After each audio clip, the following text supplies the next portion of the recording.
A war of words has broken out in F1, with Red Bull at the centre of it, after the FIA revealed that two teams have broken the cost cap, one with a minor breach and another with a major breach, Red Bull being the team that have supposedly broken the cost cap in a major way. So how does the cost cap work? Let's take a step back and have a look. The FIA introduced a cost cap starting in the 2021 season. This was all about making the sport more competitive and levelling the playing field. Before the cost cap, large manufacturers such as Mercedes, Ferrari and Red Bull had a massive advantage over the other teams: money. They all had much more to spend and could outdevelop the other teams, giving them a much more competitive car. The top teams were rumoured to be spending around $400 million every season. In comes the cost cap, which is a set amount and the same amount for every team, effectively meaning every team had the exact same budget.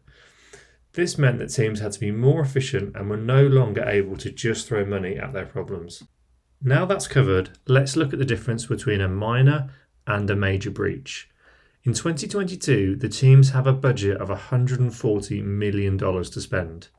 However, due to the current economic climate, the FIA has granted a provision of 3.1% to account for inflation, which is $4.3 million extra that the teams can spend. It has been widely reported that Red Bull have breached the cost cap in what's called a major breach, which means they have overspent by more than 5% of the overall budget.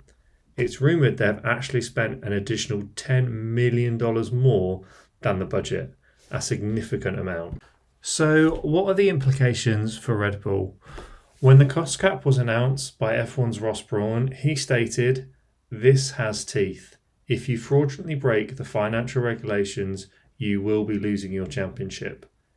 Here at F1 Life, we think there is one key word in that statement, and it's fraudulently, which implies you broke the rules on purpose and had a clear intention to cheat. However, as is always the way with F1, it's likely that Red Bull will argue they've interpreted the rules different to other teams.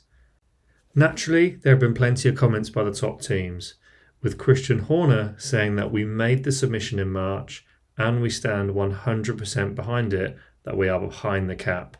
It's a private submission between the team and the FIA, so how on earth any team can know the detail of our submission? On the other hand, Mercedes' Toto Wolff commented, "It's funny that Christian says that because it's been weeks and months they've been investigated.